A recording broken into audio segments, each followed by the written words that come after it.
ময়না তদন্তের কিন্তু আবারও নতুন মোড় নিল। ময়না যে না ফেরার দেশে চলে গেছে, তাকে যে নির্মমভাবে না ফেরার দেশে পাঠানো হয়েছে, সেটি কিন্তু তদন্তের জন্য সেই মসজিদে ময়নাকে রাখা হয়েছিল। সেই মসজিদের মুয়াজ্জিন এবং ইমামকে গ্রেপ্তার করা হয়েছে। তাদেরকে রিমান্ডে দেওয়া হয়েছে। ইমামের হয়েছে 3 দিন এবং মুয়াজ্জিন হয়েছে 2 দিনের রিমান্ডে রয়েছে।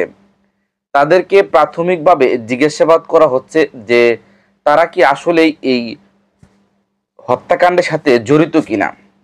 সেটি কিন্তু আহ, পুলিশ খতিয়ে দেখছে রিমান্ডের মাধ্যমে। তবে এটি একটি নতুন মোড় নিতে যাচ্ছে।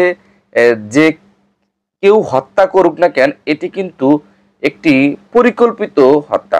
কারণ একটা জিনিস খেয়াল করে দেখেন, ছোট্ট একটা 9 বছরের কিশোরীকে না ফেরার দেশে পাঠানো হয়েছে এবং তাকে কিন্তু মসজিদের ভেতর রাখা হয়েছে।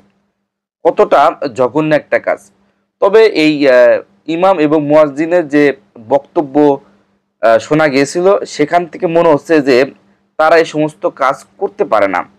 এই তাদেরকে অপপ্রচার বা ইসলামের বিরুদ্ধে অপপ্রচার, তাদের বিরুদ্ধে অপপ্রচার করার কারণে কিছু লোক উঠে পড়ে লেগেছে ইসলামকে ধ্বংস করার জন্য।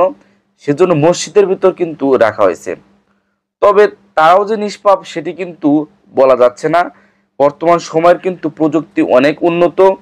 এই ডিএনএ টেস্ট বা বিভিন্ন ছাপ এগুলো কিন্তু পর্যালোচনা করে কিন্তু পরবর্তীতে কিন্তু একটি ফলাফল পাওয়া যাবে। তবে আসল কারণ যে কি কি কারণে একে না ফেরার দেশে পাঠানো হলো, সেটি কিন্তু এখনো বলা যাচ্ছে না। তবে অবশ্যই কিন্তু এর কারণ কিন্তু পুলিশ বের করার চেষ্টা করতেছে। তবে যদি এই ইমাম এবং মুয়াজ্জিন এর পিছনে দায়ী হয়ে থাকে, তাদেরকে আমি মনে করি প্রকাশ্যে জনসম্মুখে এনে পাথর নিক্ষেপ করে বা যেভাবে হোক কষ্টদায়কভাবে কিন্তু তাদেরকে বিচার করা উচিত। আর যদি আসলে তারা যদি নির্দোষ না হয়ে থাকে, তাহলে তাদেরকে অযহেতুক মানে হয়রানি বা তাদেরকে নির্যাতন না করাই ভালো। তবে যদি ইমামের মতো লোক এইগুলো কাজ করে থাকে, তাহলে কিন্তু আমাদের মুসলিম যারা রয়েছে তাদের প্রতি অনেকটাই ঘৃণা জন্ম নেবে। কারণ আমরা সবাই কিন্তু ইমাম মুয়াজ্জিন মাওলানা তাদেরকে অনেক ভালোবেসে থাকি। আমরা কিন্তু ইসলামের প্রতি অনেক দুর্বল।